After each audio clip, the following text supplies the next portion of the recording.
Hi, welcome to a brand new video of the Target Individual Experience, Target Individual Program.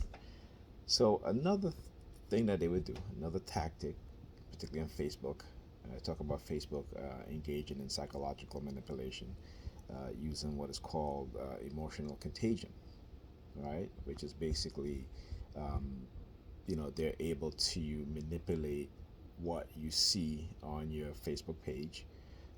Also, if people like a photo or something like that, uh, you wouldn't get a notification for it, or those sort of things, right?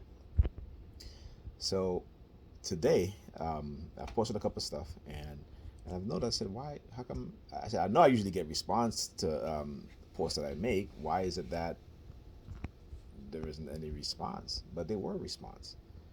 But again, you have that notification bell that tells you, uh, when somebody like, comment, share your post. Um, and sure enough, I had people comment on posts that I made, and no notification. So I'm just taking this moment just to show you guys that Facebook is still engaging in these sort of psychological manipulation. Right? No, I get somebody's calling me now. It's very funny. But anyhow, so I was talking to my ex fiance today, and my mother called me, right? And it's very odd how she would call me. Usually there's like a police sirens or some sort of siren going off, right? So she calls me to remind me of. She had asked me to price out a bracelet which I had given her years ago, to see how much it costs, because she wants to buy, and she wants to get one. Now all of a sudden she calls me about, she wants me to get two for her because she had some dream about some child, right? That she wants to um, buy a bracelet for. Now she's not buying it; I'm buying it. Okay, and she was like, "Well, I hope the other children don't get jealous." And I'm like, "Okay, there we go again." you know, always with this sort of subliminal message and the co-opting of people's conscious minds to send me these type of subliminal message. So they've been using the, or not say using, but the child, the word child, children. What I start to see around me now is a lot of pregnant women, right? So again, all these sort of things that they do. Now, I have a twin brother who's also a TI long before me, and he was had a relationship with a young woman, and she, I guess, was seeing somebody else behind his back. She got pregnant. The guy left her, and then 6 months later, she came back to my brother. You know what I'm saying, with a belly showing, pregnancy belly. So I told them, I said, listen, do not get back into any relationship with her. What they have done is, again, because you're targeted, they have used a honey trap, a male honey trap for her, and she fell for it. Now she's pregnant. Now the dude don't want to be with her. So now she's coming back to you because she know you're a good person. I said, you're going to have to let her leave. Okay? Let her go. Let her leave. You will not be taking care of another man's child, particularly in the way that this was done. Now, I can understand if you meet a woman who already had children, you like her, but the fact that they used a honey trap on her and she fell for it, she got pregnant, dude left, and now they want you to, so these sort of subliminal messages they try to use with Pam. And I'm like, Pam is almost 50, okay? If she gets pregnant, that's on her. Then she's really out of her damn mind, okay? Right? Knowing that she can barely handle the two that she have now, our two kids that she have now, for her to go and But I understand how they can use honey traps, and understand how they can play on women's emotions and expectations, right? And how they can string them along. It's like always dangling the carrot in their faces. Kind of like what we know what black men, actually it's not black men, but men and women do to each other. So for a woman, when a guy's nice and she likes him, but he's not hood enough, she'll string him along because he's taking her out to dates. He buying her, whatever, flowers, clothes, what have you. But she'll go and sleep with the hood dude, right? Again, same thing with black men. Black men, we will have a good woman, but we want the thought. We want the thought. We want the 3 or 4, right? So we'll go sleep with the 3 or 4. Now we won't wife the 3 or 4, but we sleep with the 3 or 4s, right? So this is, again, we see this. This is a conditioning uh, uh, um, method and a conditioning program. Okay, in order to, again, not see each other, uh, and to place the value of how we see each other for men, how we see women in terms of their their their body and sexuality, and for women is sexuality, meaning that um, they're like the hood dudes, the one who will relentlessly blow their back out, call them names and stuff like that. They want to be a bad girl, but they can't be a bad girl with a good guy, and they absolutely can. They absolutely can, but it's how this society has conditioned their mind, particularly black women. All right, for black men now, it's the same thing. The good girl can be a bad girl in the bedroom, right? But for some reason, we still got to chase the thoughts, the 3 or 4s. It is a conditioning that has been done to our mind, okay? And until you become aware, until you wake up, until you understand, what's really being done, until you look at our reality, okay, you will see how we are weaponized against each other. They weaponize everything against us, and they use it to divide us, right? So you must understand that.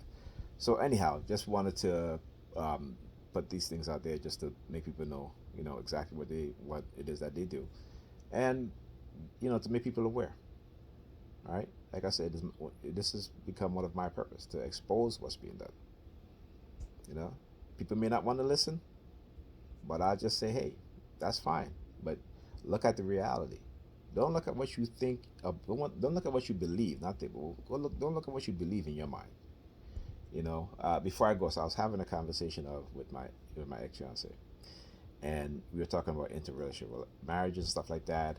And she was like, she's using again her own. And I said to her, I said, you're different, but when it comes to women using their anecdotal experience as if it's the norm, I said that's across all boards, okay? And this is just like how you're using it now. So I had to break it down to her, and I said, look, despite what they show you on TV, despite what you see, right?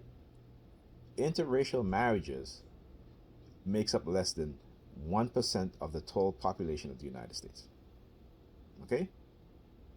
And I'm telling her, I said to her, here's the thing. Why do you see white men, particularly older white men with young black women who are more what they would call ethnic looking, right? Who are the non-European standard of beauty looking, you know? And she was like, well, because you know um, they really do like them. I said, no, they don't. Okay, what it is fetishization, the fetishization of black women by white men. And I had to break down the whole history of it, from slavery to Jim Crow. You know how there were cases where you have white men raping black women, uh, being acquitted because these white men claimed that these black women were, they hypnotized them with their slutty sexual ways. They call them sirens. They call them she's like a oversex crave woman, right? And like I told her, I said, listen, I'm not speaking for all white. I'm not saying that all white people are like that, but the vast majority of them are, and that's the truth. And this is something again that we tend to forget, you know. So I said to her, I said, if I use my anecdotal experience is to give an example of what I go through, or somebody that I know, but I know that it's not the norm. Okay. But women cannot do that. They take their anecdotal experience as being the norm because they've also dated white men. She's also dated white men. And I said to her, I said, yeah, this is why you will see particularly in the summertime, old white men or older white men with young black women. Okay? Now, if it's the reverse, if you see an older black man with a younger white woman, they'll come for that black man, right? But you have to understand the dynamics of living in a country that is based off of white racism, that the system is based off of white racism. And so we are conditioned to think of, and particularly when they have demonized black men, okay, to get rid of their competition. So we have to understand. I can tell. I said, listen, I never, uh, and I keep saying, I tell all the time. I said, listen, it's not your fault. I know that. All right, I know that. I know it's a conditioning method. It's a psychological conditioning method. It's an economical conditioning method, because white men tend to particularly older white men tend to earn more, and as you get older, you earn as men you get older, even for black men, but not as much as white men, right? So this is why, and they understand that the vast majority of us, men, black men and black women, live are working class people or live in poverty or poor.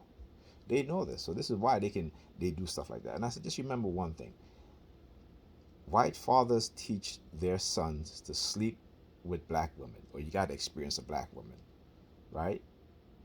We as black men, we don't teach our sons, hey, you got to experience sleeping with a white woman. We don't do that, right? And then they'll teach their daughters, white men will teach their daughters to stay away from black men. And they'll get, if there's siblings, brother, they'll go to their sons and say, you need to protect your sister from these black men. That's what they'll say. But they'll turn around and tell their sons, you know, you haven't lived life unless you bettered a black woman. This is their mindset. And this is what I want black women to understand. It is okay to date other groups of people, but you need to look further, wider than that white person standing in front of you. Because I'll tell you what, as with most of these relationship, when there's an argument, right, it is always the white man or the white woman that throws out the N word, that calls their spouse, you black such and such. All right? So, again, I'm just speaking the truth. And like I said, we as a people, my people, we have to look at the reality, not what we believe in our head. Because that belief is the reason why we're in the condition that we are in also. All right? Talk to you guys in the next video.